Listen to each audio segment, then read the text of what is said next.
Right, today we are honored to have a discussion with Max Rosley, well known in the South African firearm industry, owner of Motivist Specialist Motivations and Appeals, and also an attorney by trade. I am, I think we are fortunate to have Max give us some time to discuss some of the ins and outs when it comes to firearms and the law in South Africa and what we can and cannot do. I'm going to hand over to Max to just give us a proper introduction of himself and his background. With that, having said that, I think we need to just state that whatever we say on this series of discussions is not to be constituted as legal advice. Okay.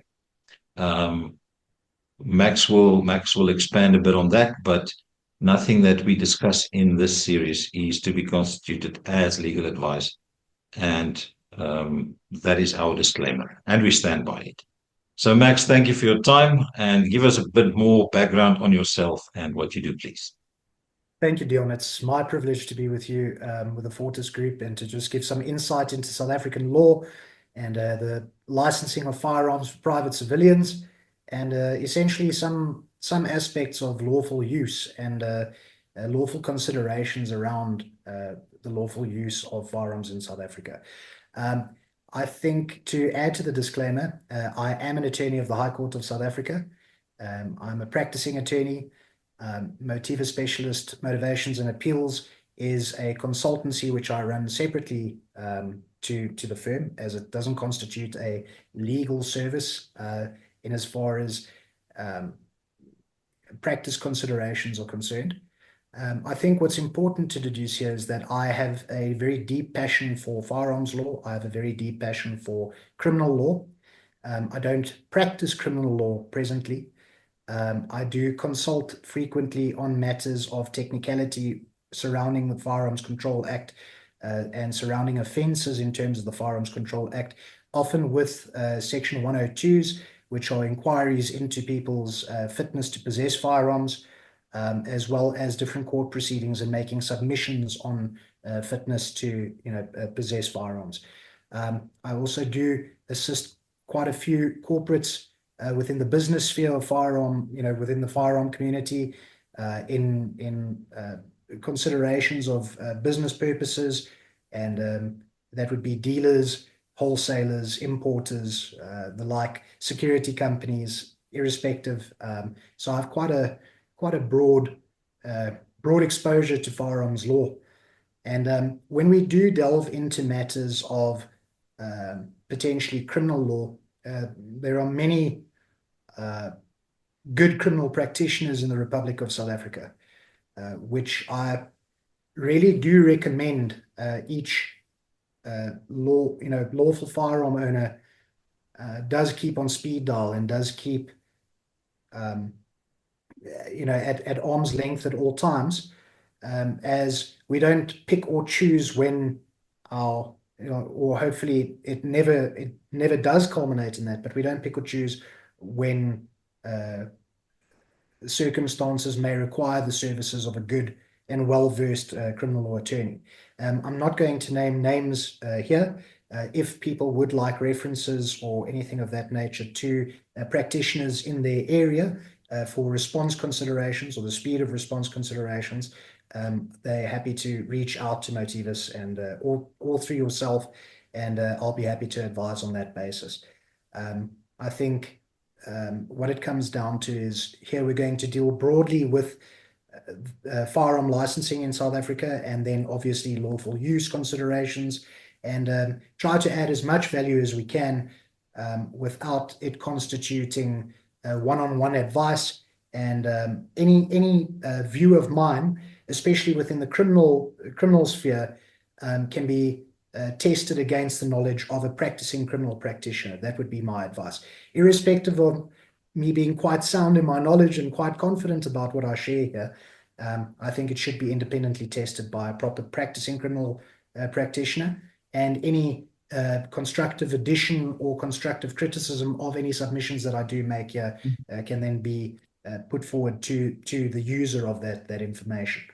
And that's why I think it's also so careful, or so we need to be so cautious of listening to persons who are not practitioners within a certain sphere, because there are developments every day in our law, and there are developments every day in our courts, especially through case law, which do swing and change the dynamic on the sporting field, for lack of a better analogy.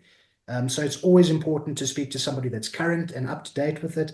Luckily, the law doesn't change in respect to the considerations or the requirements or the points in the points of an offence or the points of a defence. But yeah, I think that was just important to clear the air with.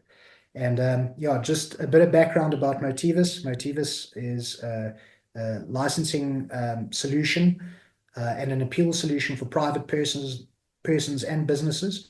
And the main aim of the existence of Motivus is to assist in the lawful licensing of firearms in South Africa, as well as overcoming any specious or unlawful refusals of firearm license applications or accreditation applications. So we'll take it from there. Sorry for the mouthful. I No, get paid no, to no, talk, thank you. obviously. I think we're going to have a bigger mouthful still, because the moment you tell people that you're going to have some legal discussions with a legal eagle, and everybody starts asking the questions, but when can I shoot? And what happened if I shot? And can I pull somebody through the window? And can I put a knife in his hands? And all that and all that. But I think before you can even start answering those questions, it's important to get context on, you know, the whole setup first. I always say to people that you shouldn't comment on Facebook photos of other instructors and trainers, because you don't have context of what has been said and done during that session. So if you look at a photograph, it's just a captured image in the whole day that happened. So for me to comment on that would be totally out of place, because I don't have context of what was being taught or how it was being taught or what the message was. And I think the same here. So before we can even get to the frequently asked questions, which all tend to go to, but what happened if I shot somebody? I think it's important to start at the beginning and start on the licensing of firearms, and firearms for civilians specifically in this case. If you want to touch on security companies and so on, well, you can, or maybe we can have a totally different discussion on that. But I think our main focus on this in this series of chats will be about civilians on firearms for civilians and the different sections that there is and so forth. So maybe if you can kick off with that and tell us, can a civilian legally own a assault rifle in South Africa? Oh, the word assault rifle. Yeah, the big inverted commas. I think every seasoned or salted firearm owner cringed with the word assault rifle, because it's our big enemy is uh, uh, the use of anti-firearm lobbies of power words like assault rifle and ghost gun and Yeah, high yeah, capacity and large caliber. Those are yeah. all things that make everybody's skin crawl. But thank you, Dion. I think that's a very good place to start. And I think the crisp question is yes. South Africans have quite a broad opportunity of licensing in South Africa.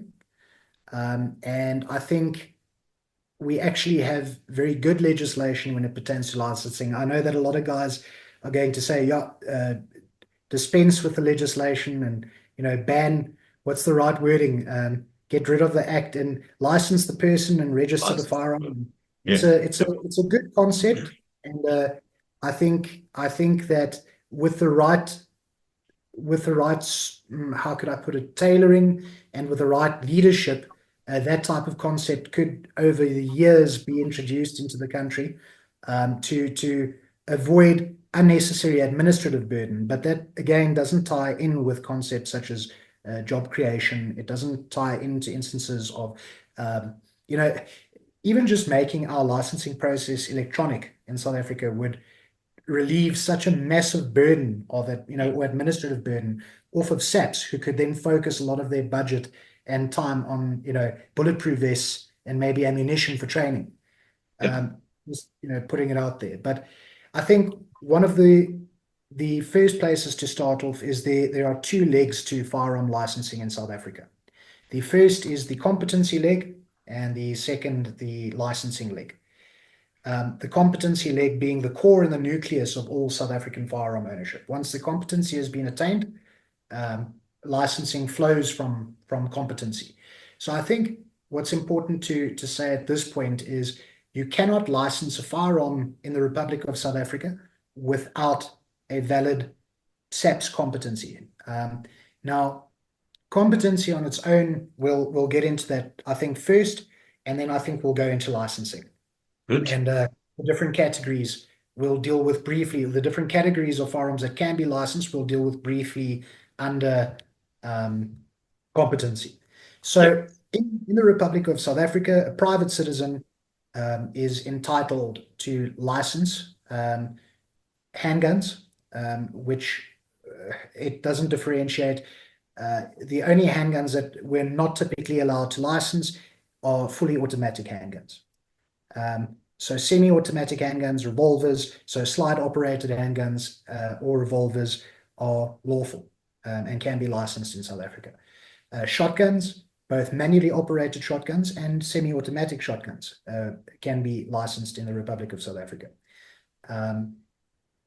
Typically, and I say this because there are certain exceptions, such as, under certain collection categories, which allow the possession or the licensed possession of fully automatic firearms. But that's a technicality that I don't think applies to the typical South African, and any information regarding collectors' licenses or becoming a collector in South Africa can be attained through myself.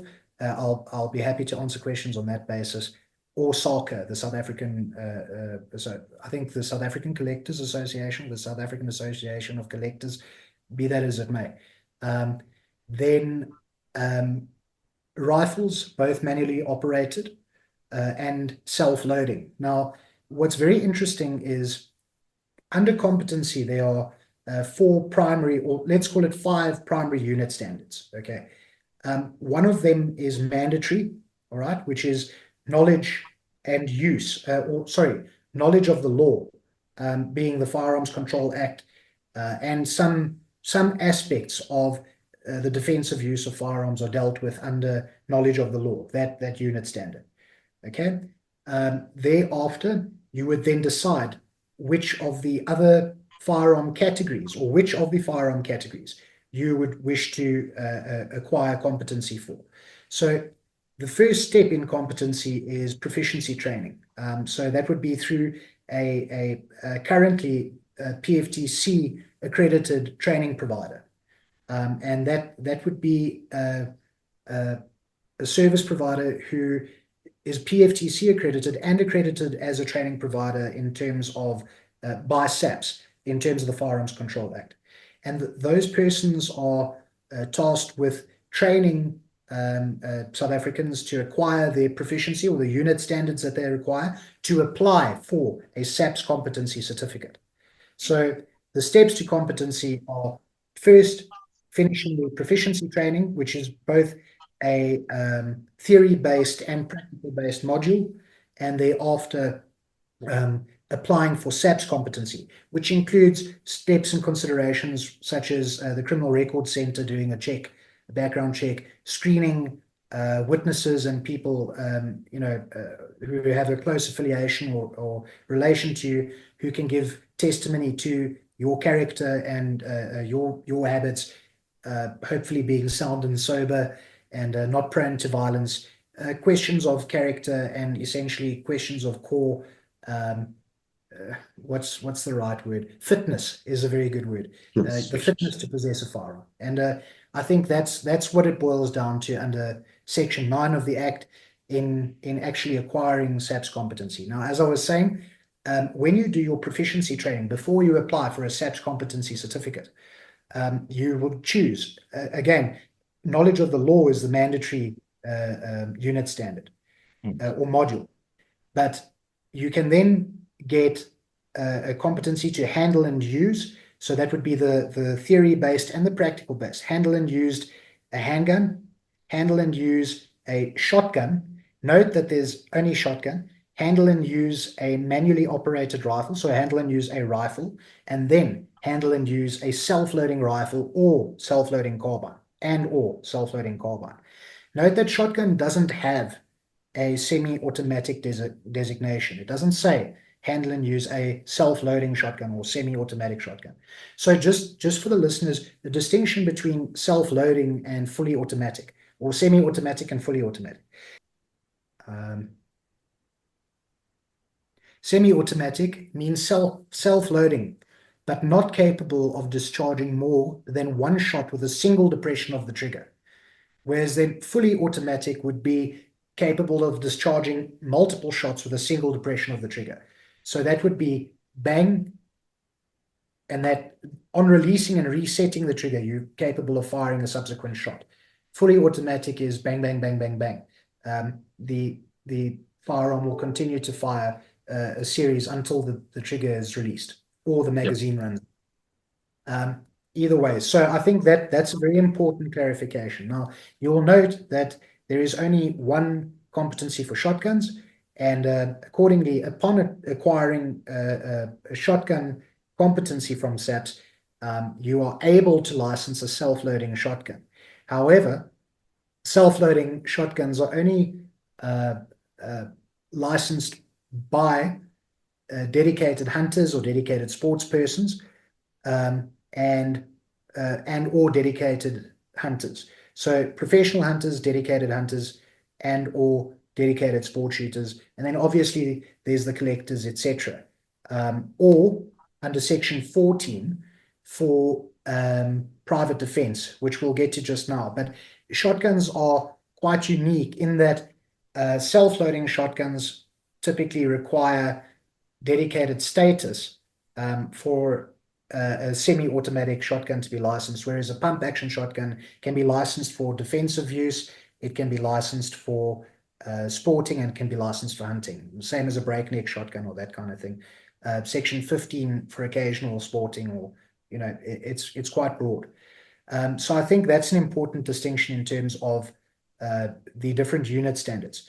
Once those unit standards have been completed to whatever the degree of need is of that individual, that person will then apply for a SAPS competency certificate. That process typically takes 4 to 5 months. Now, that 4 to 5 month period sets out, well, let's say 4 to 6 months to be safe. Sometimes it can be as long as a year, depending on how it goes. Sometimes they just lose your applications. With respect, it can get pretty hairy. So Dion, yeah, we've covered the prerequisite and the training before you can apply for a SAPS competency certificate as a private person looking to acquire a typical firearm licensing, firearm license in South Africa.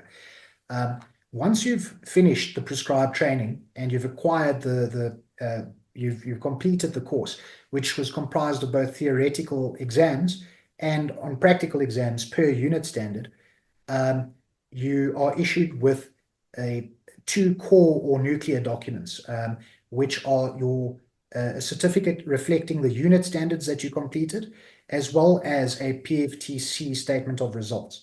So you'll get a certificate saying so-and-so has completed unit standard number, blah, blah, blah, and for handling, or for, let's say, knowledge of the Firearms Control Act and the law, okay? Then there will be another certificate that says handling and using a handgun. Then there will be another certificate that says handling and using a shotgun. Then there will be another certificate for any of the categories. Those are the firearm licensing categories in the country. You will have a certificate for each of those unit standards, and then a very important other document that you'll be issued by the accredited trainer is a PFTC statement of results. And that PFTC statement of results paired with your unit standard certificates are your essentially tickets to applying for your SAPS competency. Now, when applying for a SAPS competency, we typically, the construction of the application, nobody should be charging you for this because it's very basic. The construction of a competency certificate or a competency certificate application is, first of all, your filled in SAPS 517 form. If anybody requires some assistance in how to fill out that form, pick up the phone and, phone Motivus or send me an email and I'll be happy to guide you through it. It's really basic and it's not something that should be charged for. Again, um, it's a problem in our industry. People find themselves desperate for assistance. And yes, there are times to render professional assistance, but there's also times to, I think one must be cautious in, what you are charging for. There's also no motivation required for a SAPS 517 form. So for a competency application, no motivation is required. I see a lot of oaks charging motivations for this. Stop it. Oh, okay. Yeah, you don't need motivation for a competency application, and it's a serious issue. The guys will do the work, and then the oak gets to the DFO and says, "Okay, but I've got a competency certificate application," and he says, "Why is there motivation?" And it's too late. You've paid the money. You can go and have your argument afterwards, but yeah.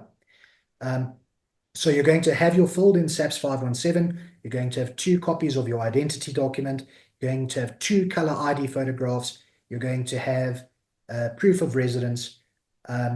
You're going to have essentially 3 character testimonials. Now, the character testimonials you can also download off of Google just by typing in firearm character testimonial. There's a pro forma, or it's a typical character testimonial as to, I have known so and so for so long, so and so, this is how I know so and so, this is the nature of our relationship. So and so displays sound and sober habits. I have no objection to so and so applying for a competency to possess a firearm license. And as simple as that. That a character testimonial shows that this person is my reference. You're welcome to contact them. I'm well known to this person, and they'll give you insight. They do want, if you are married, obviously your spouse. If you are in a relationship, typically your partner, your romantic partner. If you aren't in a romantic relationship, typically they'll ask for a family member or a close family member. And then typically they also want to speak to a colleague and a close friend. So 2 people that you would be happy to use as references. I always say spouse, colleague, family member as the testimonials that you put forward, because those are people that have actual insight into who Dion is as a person and his habits and that kind of thing. And once they interviewed, so this is what's very interesting is let's finish the list. I'll get into that just now. The list goes on to the 3 character testimonials, and then added to that list will be your training certificates, and that's pretty much it. At the first application, that is a Certified copies. yes. And what's interesting though is a lot of the time people will take certified copies with them, and then SAPS will still insist on certifying the copies. So you'll have an attorney that certified the copies, and then you'll have a SAP stamp with it. So I would typically, it's difficult. And also you can't have a certified copy of a character testimony. That's always, it's either a character testimony or it isn't, So Yeah.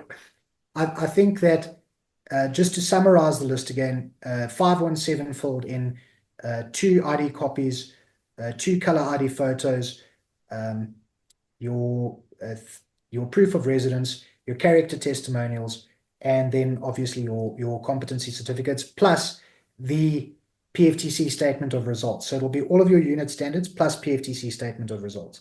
And then what will happen is you will go to your designated firearms officer, which is the firearms officer closest to your residential address as a private person, and you will submit this bundle to the DFO, which is slang for our designated firearms officers. It becomes common use for firearm owners, and that will then be taken and processed, and then you will be asked to pay at the office. And I think it's currently a fee of 90 Rand. Every year it does escalate. It gets a little bit more expensive. And that application is then processed. You'll get an SMS about 2 to 3 days later. Typically can be as long as 3 to 4 weeks at some DFOs, depending on their workload or their capacity. And you'll get an SMS confirming the application. You must keep that proof of payment hang on to that savagely, because typically if the application gets lost, you can always prove that you had applied, and it does speed things up later on a resubmission, because you've got a reference number, etc., and that's also in the SMS. So what it comes down to is the wait is then about 4 to 6 months typically for the competency certificates, and then you are issued, hopefully, if CRC, if you go through all the criminal record checks, etc., without any complexity or without any hiccups, you are deemed competent to possess whichever categories of firearms you had applied for. So that being handgun or shotgun or manually operated rifle or self-loading carbine or self-loading rifle.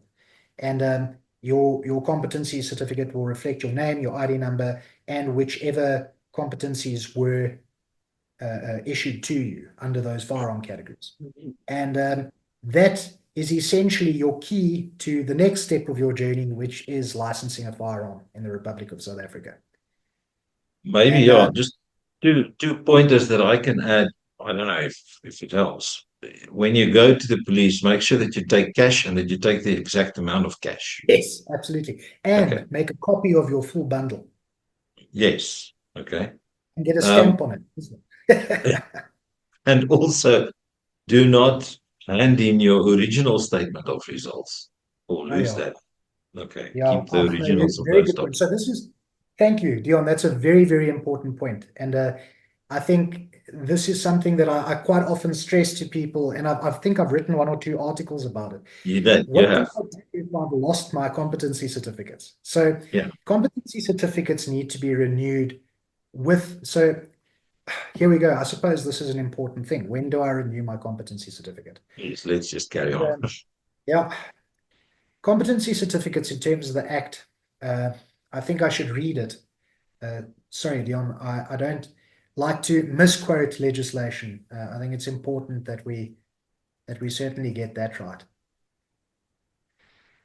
Um, Look, the reason why I'm bringing this up, because I've seen on many groups where people say, I've lost the certificate, what now? I've, I've got an article. let's rather teach the people correctly from the beginning and make sure that people understand the process correctly and why it's important to hang on to the originals of these things. Absolutely. Um, so I can give practical advice there as well, which is nice. See, all right, I think without quoting legislation, I think for the next part, I think it's important that people understand that our Act states that a competency will expire in relation to the license to which it'll expire along with the license to which it pertains or to which it's linked.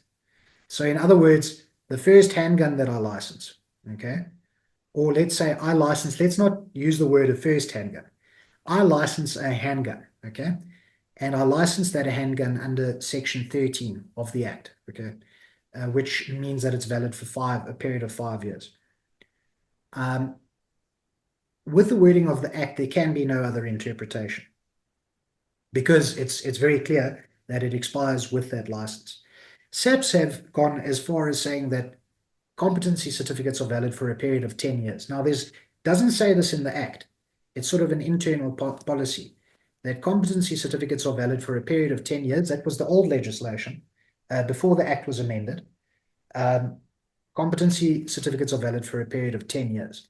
So that means if you don't license a firearm 10 years subsequent to the issuing of that competency certificate, you have to basically renew your competency because you can't apply for a new competency or redo the training. You would have to renew it. You can actually you can renew it with new training, but yeah, what I'm trying to say is that SAPs have taken a stance that you have a 10-year period, which is not dealt with anywhere in our legislation, and whether it's correct or whether it's worth fighting is up to each person substantively. SAP says surely you can't have a competency in perpetuity. I don't understand why not. It's like saying you can't have a law degree for 10 years after having graduated with a law degree. Hmm. You no longer have a law degree. you've got to renew your law degree. Anyway, Makes sense. yeah, it doesn't make sense. Um, but if you have licensed a firearm within that 10-year period, um, so you've licensed a handgun as soon as you got your competency, you licensed a handgun under Section 13. That means you've got one handgun, right? And its license is valid for 5 years, and 5 years later, your handgun license comes up for renewal. That means that automatically you must now renew your competency with that. In renewing your competency, we're not going to get into the firearm licensing side of it now. In renewing your competency, you again need to submit copies of your training certificates, the PFTC certificates that we were discussing just now. And that being the unit standards, and then also your PFTC statement of results. If you've lost those, hopefully the PFTC is still the governing body or the accredited body at that time. Because what happened was, remember the SACITA, it used to be under SACITA, and SACITA as a body had some of the records from training providers, that their competency certificates were recorded, or their training certificates were recorded. Many weren't. So guys that did their training prior to, say, 2015, 2016, so prior to the PFTC's proliferation or coming into the picture, can't acquire their training certificates. In other words, they have to go and redo the training under PFTC accredited training providers when renewing. And this is typically a week before, the oaks need to renew. So it's a disaster, because the guy will see, oh shit, his license. And he goes into the DFO, the DFO says, okay, but your competency needs to be renewed. Imagine it's the day before your license expires. So remember, you're supposed to renew 90 days before in terms of the Act. Yeah. But yeah, I'm not going to make too much noise about that. Um, renew before you expire, okay? Mm. But renew 90 clear days before. That is the wording of the Act, okay? Yeah. That's the important thing. And the guys, let's say they get there and there's 2 days left for their renewal period, and they sit down and they say, right, here's my firearm license renewal, and they say, okay, but your competency expires with your handgun. Where's your competency renewal application? Now the oak's lost his certificates and he's got, 2 days left. It's a disaster. It really is a disaster. And there's no other way to put it than safeguard competency training certificates as you safeguard your competency certificate and as you would safeguard a license. They're all equally important in the licensing framework. I think that's a very important point that you've reached there. And, the guys need to keep that 100% safe. The next question is, what do I do if I've lost my certificates? So as said, if you did your training under SACITA, yeah, the chances of them having a record of that training certificate is quite slight. And you would probably need to immediately go out and acquire a PFTC accredited training Yeah. in order to renew it. SAPs aren't worried about, how can I say it, the timing, or that. They just want ostensible proof that you are competent and that those training certificates are legitimate through a legitimate and accredited training provider, and that's that. That's the end of that. They're happy. It doesn't take much appeasing, but if you lose these documents, these bodies should also actually be keeping full and proper records so that it's easily attainable. The problem was that we did go from the SACITA to PFTC transition, and that made it difficult because SACITA didn't become redundant. That would be the wrong word to use, but it became a thing of the past, and now it's all about the PFTC training. So if it might not be a bad idea for a lot of people to sharpen up and to acquire their PFTC training. I don't know for what period SACITA will be retaining those records, and if those certificates are lost, or if they can't source them on their own system, you're going to face challenges if you do lose your competency training certificates. But again, look after those like you look after an original will, and look after those like you look after your car key. It's just something that you typically don't lose. Yeah. And I think or your wallet, or that kind of thing. It can happen, but typically, if you take the right measures, it's in the safe. Treat it Yeah, like a firearm in the safe. Um, right. I think that's that's uh, that's the degree of care, because it really can put oaks under pressure, and it can make it an uncomfortable journey. Great. Okay, Max, to summarize, I think what we've covered here is how a competency work, and the first step in becoming a firearm, a legal firearm owner, is to obviously sort out your competency. Out of this, there can be a lot of questions. I know that, but we will handle those as they start coming in. But for now, people will ask, but should I do more than one platform, or should I just do a handgun, or should I? I Do think all of them. that's I think our stock standard answer to everybody is just get all of them done and squared away, and then it's sorted and done. I, So if you I go, was a victim to that when I started out. All I wanted was a hunting rifle. I was a hunter, yeah, and yeah, that's what I did. And then later on, all the sporting and all the excitement of firearm ownership came. So actually, I did handgun and rifle because I needed a defensive firearm, as most South Africans do initially. And then later on, I said, sure, I really enjoy shooting some clay targets, you know, at under the direct supervision of another, shotgun owner or license holder. Um, it's an exciting sport. I'd love to do that.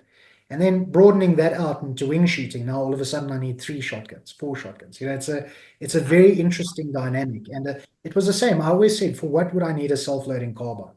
And that kind of thing. And then I went with to 1 3-gun shoot, and my life was changed from there. I love the self-loaders, and you should have an AR-15 and a Type 56. So it's a very in the beginning, when people start out, typically people interested in um, sporting or hunting typically end up breaching out, or extending into a broader array of firearm ownership. yeah, Whereas in the person that requires a handgun for self-defense, maybe not, and that's sometimes, that I think that will always be a subjective decision. But I always recommend, if you're a firearm enthusiast, you're not a firearm owner yet, but you're enthusiastic about it, you enjoy it, you've been with friends to the range, and it tickled your fancy, I can only tell you that it's going to get worse over time. And that, I mean, you've seen it with every single person that that started out with, no, I just want one rifle for hunting, yeah. or I just, it does extend further than that. So yes, for the accredited training providers out there, uh, I really do firmly believe, sell all of the competencies at once, and give the best price you can there. And, yeah, so what's Definitely. I discussed mean, now just get it. is what happens if I license subsequent firearms. Yes. So we discussed the license expiring with the first handgun. What Yeah. happens if I have 8 handguns? You see, Yep. now, so the wording of the act is obtuse and unclear, and it should have made provision for multiple firearms per category. So 6 handguns under different section numbers, um, 7 shotguns, 10 rifles, 2 self-loaders. Why not? The act allows it. So the legislation is unclear. It's ambiguous, in as far as competency renewal is concerned, and I think we should deal with it here, and we can cut it in and incorporate it. And Yeah. I think what I want to say is that one always needs to err on the side of caution, because it hasn't been tested at court yet. There Yeah. isn't a judgment saying this is how the act should be interpreted. Yeah. And that I'm aware of. Again, with respect, if there's other firearm law practitioners out there, please, guide us in the comments. But I think it comes down to, if so, South African firearm licensing allows several categories, or several firearms per category. And we'll get into that into more detail in the next part of the series. But I can have as many handguns as I need as a sportsman, as a self-defense, as a self-defense carrier. I can have a firearm for that purpose, and I can have as many handguns as I need for my sporting applications or my hunting applications. Um, and it's important to note that the act or the legislation says, as we dealt with quite clearly earlier with one handgun, that the competency expires with the license that it's linked to. okay, the firearm license that it's linked to. So that means my handgun competency expires with my handgun. What if I have eight? And that means Yep. my shotgun competency expires with my shotgun. What if I have eight? Yep. And it was never clearly, clearly amended to make provision for. So, of course, being a firearm, what's being a lawful firearm owner, and obviously pro positive interpretation of the act for for the firearm owner, I would say that the last shotgun or the last handgun per category would dictate when I need to renew my shotgun competency or handgun competency. SAPs or the DFOs often interpreted as no, you should renew with the first. Yes. Or you should renew, irrespective of the licenses, you should renew 10 years from the date that your competency was issued. Because they still, on some of the competency certificates, have expiry dates. Uh-huh. So what I'm trying to say is that the correct interpretation, I believe, would be a positive interpretation. Um, SAPs say that it could have never been, well, not SAPs say, I don't want to say it's their official stance, but from some of the utterances is SAPs say that it would never have been the legislature's intention that you have this competency in perpetuity and all you need to do is keep buying guns, Yep. to stop the renewal of a. I'm saying, well, why not? Because somebody that's continually buying the firearms is obviously using them for those designated applications. Yeah. And he's staying current with the platform. Oh, I used the word platform. It's not a platform. Um, he's staying positive or he's staying current with the use of that firearm. It's not a platform. And that category of firearm. And I don't see the need for renewing my law degree because I practiced that type of law 2 days ago. It just doesn't make sense. So the problem is that irrespective of my interpretation or my view, I'm not the guy doing the administrative work. I'm not the guy you know, putting that through. So you can argue it all day with your DFO.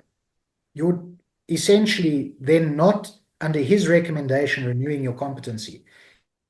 And whether notes are made at station level or DFO level, and how that's received by provincial or by the different levels of the licensing process, rather the institution and the registrar are two separate things. So I err on the side of caution. If they ask me to renew at DFO level, I do renew. I know it's rolling over and it's appeasing the man and all of those concepts, but at the end of the day, my firearms are precious to me, and interpretational debates are very expensive in the High Court and in the Supreme Court of Appeal. So unfortunately, that's the position we find ourselves in. And until that interpretation is clarified by one of our higher courts, it's really at the comfort of the abuse of the party that's interpreting it, and that makes it very difficult. That really does, because I face this issue personally, having multiple firearms per category, um, and I recently had to renew my rifle license, um, or my first one of my first rifle licenses, and then they randomly asked me to renew my competency. But I renewed my competency about a year ago with another rifle license. So Oh, I said, yeah, but it's still pending renewal. No, but it's been 10 years. And I just couldn't figure out how they're interpreting the act. And I said, but here's the renewal. Yeah, it's still in process. Oh, okay, no, don't worry about it. Yeah, but I think they also get confused because of the ambiguity. So yeah, it's difficult. I think what it comes down to, what it boils down to is renew. Obviously, if you're up for the fight and the debate, don't renew, do renew. But I would argue in favor of renewing with the last license for that category. But unfortunately, a lot of the time it's interpreted as renewing with the first license of that category. look, yes, I think it's sort of one of those fights that maybe you want to fight it, but I don't know if you're going to win it. Because if your DFO says, listen, I want you to renew this thing, then if you don't, what is the outcome?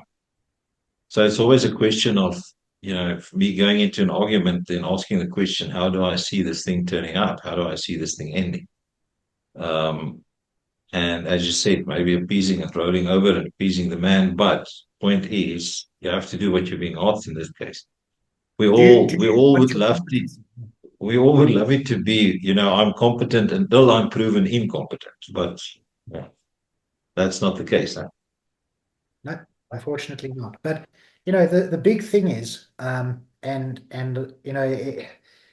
it's it's an administrative burden. It really is. But for the amount of inconvenience versus the inconvenience of having a competency lapse, I would never risk it. And that's obviously as a fellow firearm owner. Yeah. Obviously, if I'm paid to give an opinion or to fight the fight, it's a very different story. But we then obviously the logical interpretation is the last license.